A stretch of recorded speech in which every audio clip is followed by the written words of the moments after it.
welcome back to... I didn't know if that was a high five or not. BoomFitBros. The BoomFitBros. Episode 6. We're getting into it. Okay, so... Do I need to say it at this point? So good. Yep, and the C4 is back. Okay, so... Last week on episode 5, we talked about the 3 extra... Was it last week that we talked about? Yeah, the hard stuff. So that would have been what went out. Because, guys, we're in this thing where we are videoing. 1 week in advance. Yeah, so Gus, as big as his brain is, it's hard to remember everything. But there's a funny story about that. Last week, we came after that. And actually, I'm going to have to lean on you because... I think the last one was the 3... No, it wasn't. It wasn't at all. It was the one that was the alternative of this. Yeah. It was having a contingency plan. Absolutely. That's what it was. Yeah. Now I remember. Here we go. Okay. So yeah, we got a lot... You see, you might catch us off every now and then. You will catch us off every now and then. Not very often. Yeah, we're not the sharpest. 1 out of every 6 episodes. Yeah, last week was a contingency plan. It's like what happens when like it all goes south. Yes. Like, do you have a plan, or are you going to do what everybody else does and just say, And it will go south. I'll start next month. I'll start on Monday, which is like the motto for fat loss, apparently. Yep. You know what? Like, oh, Tuesday's around. I messed up, and I'll start again next Monday. Yep. I'll start again next Monday. I'll start again on next year on the 1st of July, which, let's be honest, it never works out either. So Then it turns into Monday. It's a vicious cycle. But go back and watch that episode if you want to know how to actually combat, what would you call that? Like the all or nothing attitude? Yeah, basically it's perfectionism. The obstacle. Yeah, perfectionism. It's thinking that it has to be done perfect, which is dangerous. And knowing that it won't go perfect, but what do you do when it doesn't? Here's a great example. The intro to this episode was not perfect. Priceless, man. That was perfect. Yeah, we kept going along. Yep. And that's a 5-second recap of what we covered. But it's worth going back. It's always worth going watching the videos and just checking out if you missed that episode. But today, subscribe. So you don't miss episodes. Today, subscribe, and it'll let you know on YouTube every single time that our shining faces grace the screen of your computer. I don't know if you want that or not, but subscribe anyway. And okay, so after a few of these, I promise they're going to be really good. Maybe you'll still walk away with some nuggets of wisdom. I promise. It's just anyway, we'll get there. So today, we are going to talk about.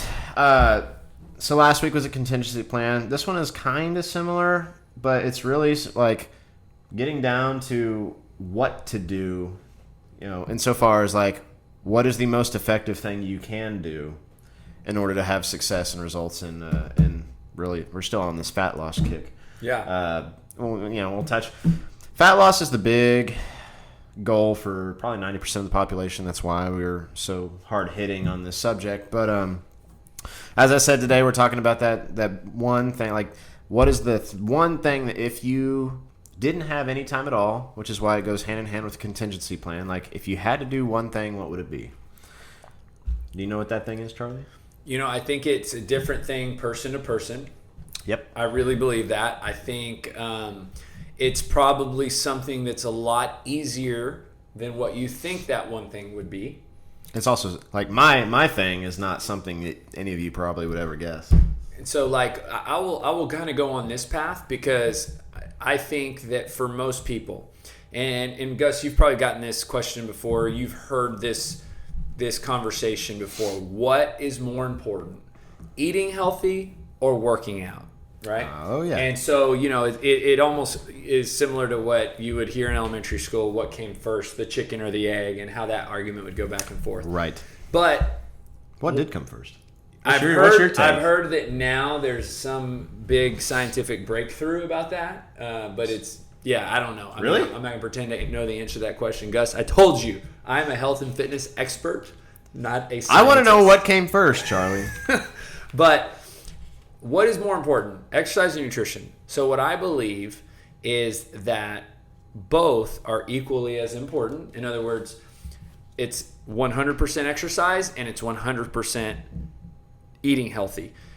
But I do believe that simply by working out, in other words, if you were to say the one thing is working out, you're going to eat better. In other words, if you are making it a goal to start eating better, absent of exercise, it is not impossible, and I'm sure has been done on several occasions. However, I believe that exercise is a daily reminder to eat better, and when people work out, the byproduct of that is they eat cleaner foods. You would call that cornerstone habit? A keystone habit. Keystone habit. Yeah, it's a key. If you've read the book Power of Habit, Charles. Is that where that's from? Yeah. He references keystone habits. In other words, there's a lot of things that we have in our lives that are habits. Some of those are keystone habits, and what those do, they have a ripple effect in your life. In other words, because you do one thing, like a great example of that is going to church on Sundays. Now, this isn't true for everyone, but you could argue that by making that conscious effort to become a part of a church and attend every Sunday, there's going to be a ripple effect spiritually in your life, right? By possibly joining a small group or actually cracking open the Bible that you've never read. Yes. Yeah. And so when I start thinking about the one thing, and I recently, this last week, if you guys have been kind of watching my Instagram story, I hurt my back last week, kind of tweaked it. And you should be watching our Instagram stories. Yes, and if you're not watching our Instagram stories, go check those out. We're trying to give you kind of daily content that you guys... A little behind the scenes. Yeah, something else. So, but I had tweaked my back about a week ago. I've done this before, but I didn't work out Wednesday until first workout was yesterday. So it was about a week. Yesterday was Tuesday. So yesterday I went for a run. What I found was this is really one of the first times that I would say that I was really still dialed in nutritionally, absent of exercise.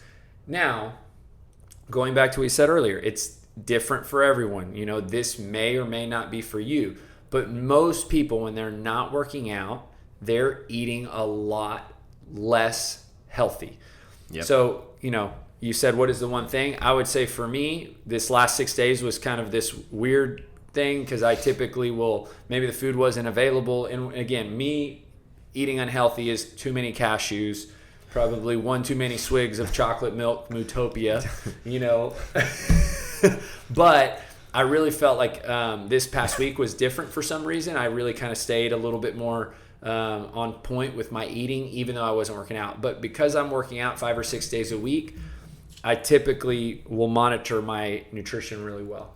So for Charlie, it's working out. And again, he made a good point on it. Like, it's going to be different from person to person on what your one thing is that's going to give you, I guess, in investor terms, the best return on investment. So for him, it's working out. It's kind of like a reminder that, like, all right, well, you know, maybe I shouldn't have the second cup of cashews. Which carries 600 to calories. You would probably translate to a cup of ice cream or something, but for Charlie, it's just like an extra handful of nuts or something. You know, it's like, okay.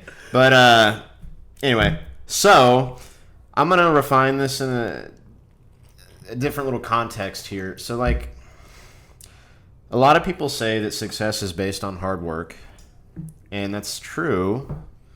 However, it's not the whole truth. And so, like, if you're determined to lose weight and you want to go and you want to ram your face to the wall and sweat and, like, grind out every day and work out and then go home and, like, you know, torment yourself with, like, dried chicken breast probably isn't going to work. You'll burn yourself out, but that's not the point of this. Think about it in these terms.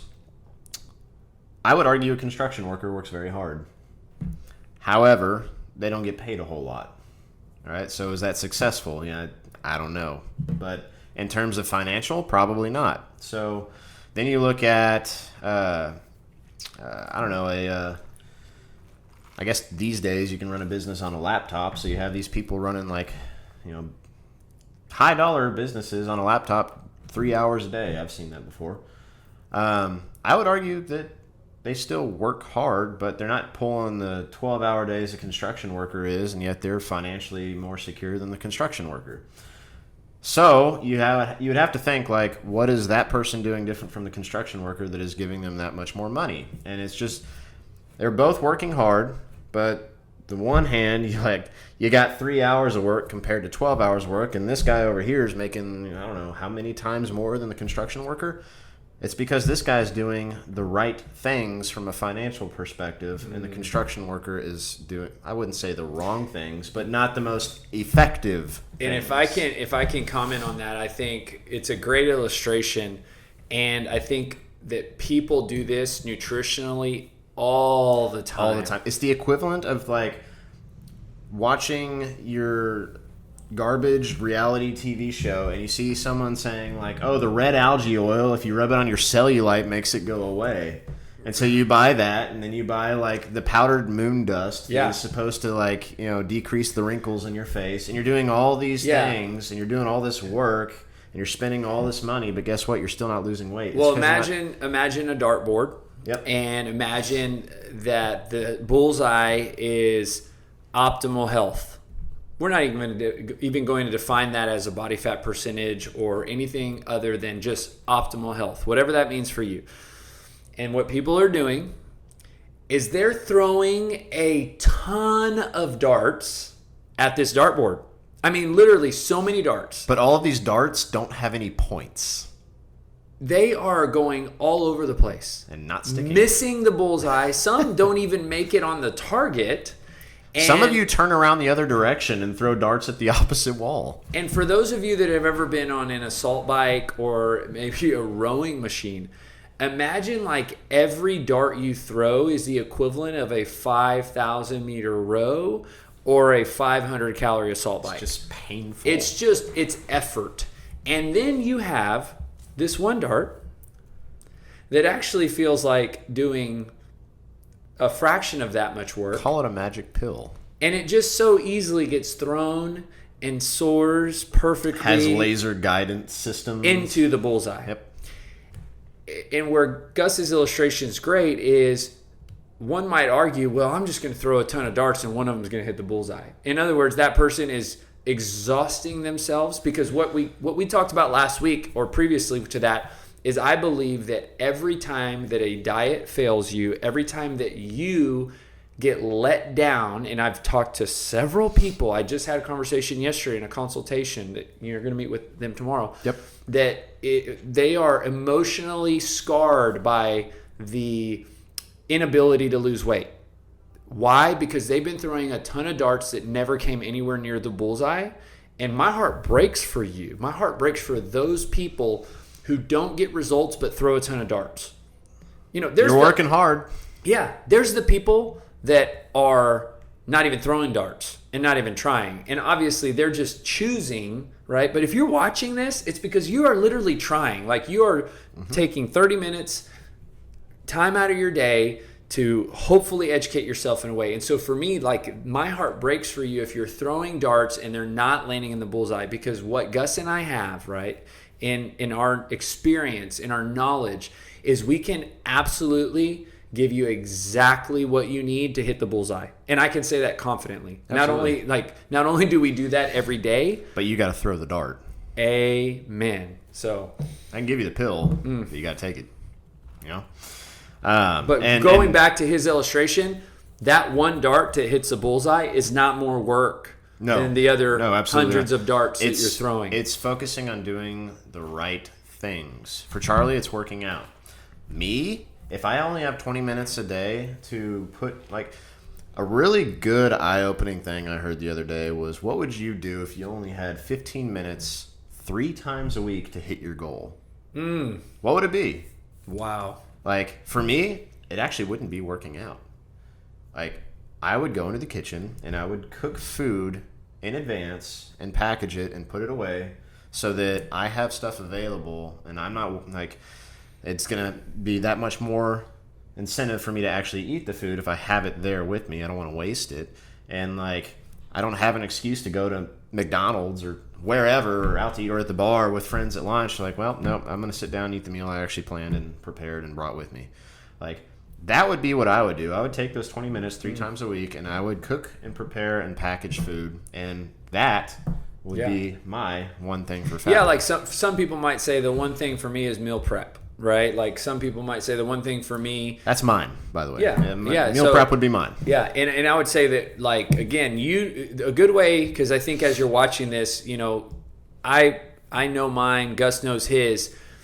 Think of the thing that has not been absent very much in your journey, right? So like for me, my fitness journey has been present now for like 19 years, really. So if I think about the last 19 years, working out has been a big part of that. Like I've done meal prepping, right? I've done that.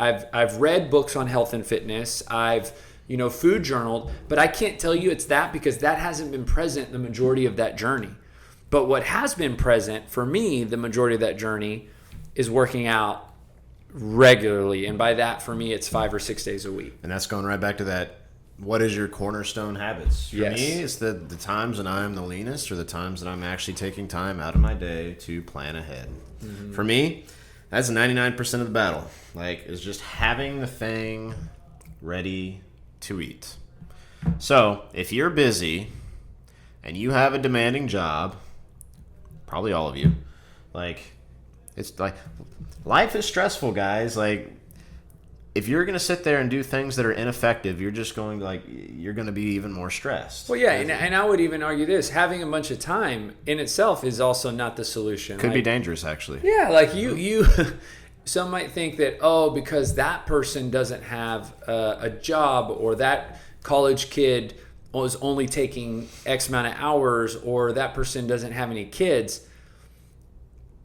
What I've learned is that's not the obstacle. No. Like, I mean, as much as time, yes, it's very precious and we want more of it, that's not the challenge. No one has time. Yeah. It's the equivalent of going up to a musician and you're saying, like, man, how do you make the time, or how do you find the time to practice guitar?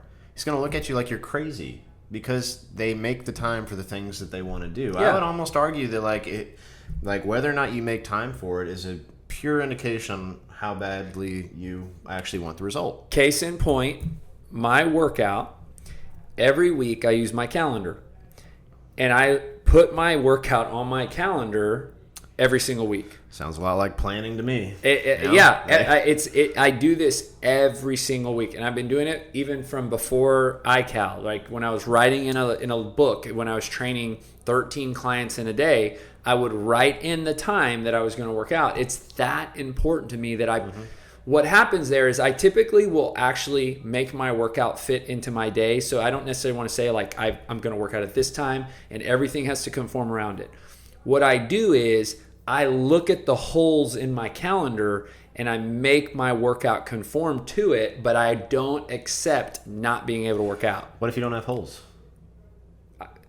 That right there is never going to happen. If you were asking that question and your goal is to lose weight, you want to hear a real life answer? then it's not your goal. So you maybe remember this because I think I was telling you it was in the fall, so probably 7 or 8 months ago, and I was really busy. I mean, I was really busy. My calendar was full.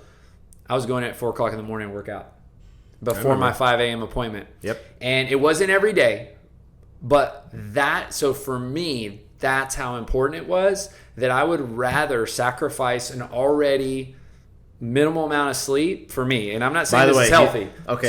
So I'm going to stop him right there. And I know the exact rebuttal to this. Well, he obviously doesn't have kids. Oh. He's got 4. Yes, very young kids. 4 kids, all under the age of what? 6. What's the youngest? 4 months. He's got kids. Yeah. Okay. So here's the case in point, guys. Like, you will find time for the things that you care about. Yeah. Even if it's 20 minutes 3 times a week, but it has to be the right thing. And I would advise experiment with those two. It can be working out or it can be meal prepping. I don't care which. 2 great things. Both, and really there's not that many more that are the right thing insofar as fat loss is concerned. Like, try one of those 2 things. Pick one. Like, if you have to wake up 20 minutes before your alarm clock normally goes off to either do a 20-minute workout or a 10-minute workout and a 10-minute shower. Yeah. I know your excuse there too. Yeah. Okay. Or prepare your meals for the day. Give it a try. And don't it works. Don't discourage yourself from even starting to do something like that by thinking it has to be this bigger thing than it has to be. What I say by that is, you think of working out. Don't think of the way that Charlie works out. Right? I work out for an hour, and there's people who work out longer than me. Think of the way that Gus works out, which is a walk sometimes. And don't think of the way that Gus meal preps. Right? Which could be, and again, using your imagination.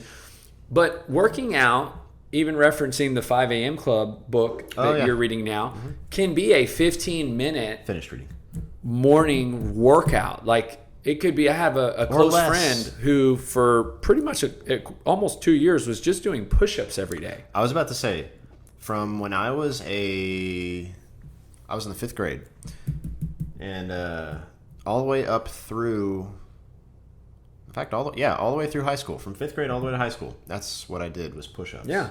And what I would do was, right before I would eat, I would do push-ups. Yeah. I don't care the number. Like 5 is better than what you were doing yesterday. Mm-hmm. Same thing when it goes to meal prepping. Like, you don't have to sit there and like have a gourmet meal. Or like, I'm okay if you package leftovers from the night before, because at least it means you're not eating fast food. That's a win. Mm-hmm. Like, if your leftovers happen to be homemade fried chicken, so be it. It's better than a Big Mac from McDonald's. Yeah, and just you can even say that portion controls could be your win, right? Exactly. So if you're having fried chicken and macaroni and cheese, delicious. Or 2 cups of cashews. A controlled portion of that is properly meal prepped would be phenomenal. Yes, like, don't discredit the actual doing of the thing. Yeah. And here's if you just aim to make it a little bit better over time, but you just keep doing it and keep showing up, like, you win. You will lose weight. Will it be as fast as you want? No. But you're actually doing the things needed that successful people do to lose weight. Charlie and I don't rub algae oil all over ourselves to get rid of cellulite. That's not. I didn't even know that was a thing. That's a thing. Wow. So, think about it, guys. Why would you want to do these weird, obscure things that you know for a fact the people that you're trying to look like don't do? Think about it.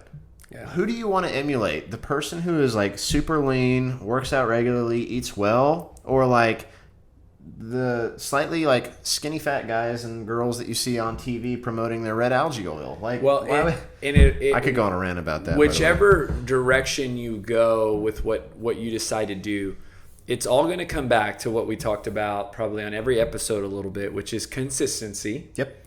Right? Doing it over and over and over for a really long time. And consistently getting better. Yes. I don't care how fast that rate is, though. Yeah. No. I mean, again, viewing at it like the long game. In other words, I'm going to be doing this for the next rest of my life. Whether that be, what does meal prepping look like if I'm going to be doing it for the rest of my life? What does working out look like if I'm going to be doing it the rest of my life? I'm going to brag on my wife a little bit here. Classic example of this. Hi, Brittany. Love you. So this actually happened today. We have a 7-month-old, and as any mother can attest to, any mother that has given birth, I'll clarify that. Nothing against people who adopt, by the way.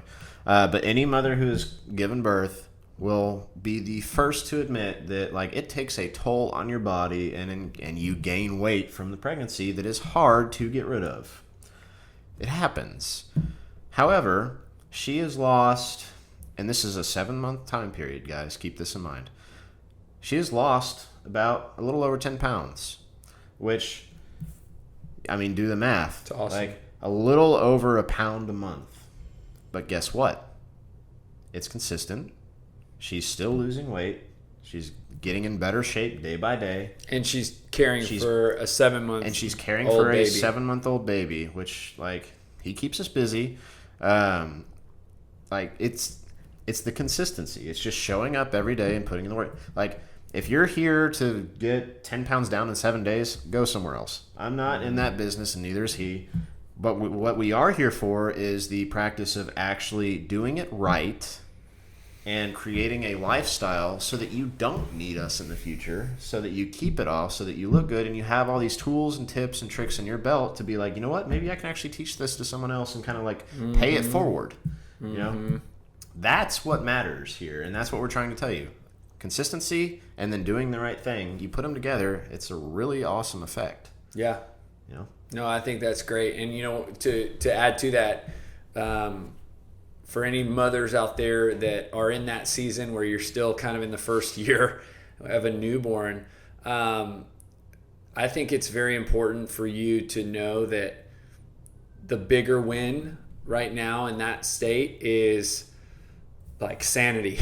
You know, like taking care of you in a lot of ways is more important. And for Brittany, working out is important, right? Absolutely. And, you know, but she is a newborn mother is by far has to be one of the most, especially with your first, because you've never done this before. A newborn mother or a mother of a newborn? A mother of a newborn. That's what I mean. That's a weird thing. No, I mean, you've never done this before. Like, you know, the sleepless nights are extremely challenging. It's hard. Yeah, and the hormonal shifts that, you know, even harder when your husband won't wake up to help. It's all, and so just really having, I think, in that first year, this like define winning. Like weight loss is phenomenal if it happens, but also if it doesn't, that's okay, because you just got to stay sane, you know. Yeah. I think working out helps, and obviously a great byproduct of working out is going to be possible weight loss. And the thing that she's doing, by the way, is the working out. Like, that's her cornerstone habit, and she knows, and it's working well for her. Yes. Like, yeah. And I bet if Brittany was right here, she would say that, like how important absolutely. It is to work out, not only for the physical benefit, but seeing people and socializing. For the mental aspect, like, really for everything. And like, being around other people. I felt like OBGYNs need to write a prescription to moms who just had a baby to go work out. You know, because it's that important for you to just go and do that. Again, you may or may not lose weight. That's all dependent on your body. It takes a while for everybody, a little different here and there, but I think that's, you know, a great point to bring up. And if you think that like 10 pounds in 7 months is too slow for you, like, again, I've said this before, do you want it back? Like, that's awesome. Yeah. And you're continuing to make that progress. Just keep doing the same thing. She's doing her habit too. So it's going to pay off down the road long term because she's not breaking it. Right. It's a habit now. So it's going to continue going in the right direction. She's going to hit her goal. Can you say the same? Mm-hmm. Yeah. I think that's about all I got, actually, on that note. Guys, meal prepping, seriously. Gus, you know, that is huge. And don't overcomplicate it. No, just you know, I was just talking to somebody last night that was asking me about if I knew anybody who did that, and I was like, well, I don't personally, but I saw somebody post on the BCS Sitters page which is a babysitting. It's a babysitting company. Pet sitting and everything, and there was a person that had requested like if anybody wanted a meal prep for them, and they seriously, it was amazing. They posted a picture, BCS Sitters did, and they had like 15 meals, and I'm like, that's genius. And basically what these people did was they came over, like you went to buy the groceries, somebody came over and prepared the meals that you asked. I don't even know if these meals were healthy. This person just wanted prepared meals. What that showed me was creativity, right? Like, yep. That tells me that, okay, if I can't do it or if I have a difficulty doing it, why not leverage resources, you know, give opportunities. This person that did it, I'm sure they got paid for it, and there's probably somebody eager to work for that. Oh, yeah. That doesn't mean you need to go hire somebody to cook your meals. But ultimately, don't think inside the box when it comes to meal prepping. And what that means is don't be limited in what you think it has to look like. It can look a lot of different ways. It can be as elaborate as having somebody come make your meals and put it in Tupperware. It can be as easy as cooking a portion at dinner time and then just saving some of it for lunch the next day. Cook a little extra what you normally would. Yeah. So and pack it away. There you go. But having a lunch, and I probably do this pretty regularly. You probably see me do this. Having a lunch that you bring to work or that you take the next day that you already know is in your refrigerator that you're going to eat. Wow. Like, oh, game changer. Yes. Yeah, and that's why it's mine. Every single time I do that, man, I get super lean. It just it eliminates the need to make a decision when you're already stressed. Yeah. You know? All right, guys. I think that's all the time we have for today. I'm Gus. This is Charlie. You know this by now. What I want you to do actually right now, though, is go follow us on Instagram. Yes. We're doing a lot of awesome things there. I think they're... Yeah, we'll put it. I don't know where they go. But follow us on Instagram, guys. Give us a little shout out. Ask questions there. That's probably the most direct place you can get a hold of either one of us. Yeah, honestly. we want to have a conversation with you too. Like questions, comments, concerns. Like feel free to shoot them over. But give us a follow and if you like this video, share it with somebody. Just pass Please. it along. Send the link. Yeah, like pay it forward, guys. If someone else is if someone else is struggling, like all credit to us aside, like give them some help. Share the video. Yeah. You know, just help someone out. Yeah. Secret to living is giving. Yeah. Until next time. Thanks. Later, guys.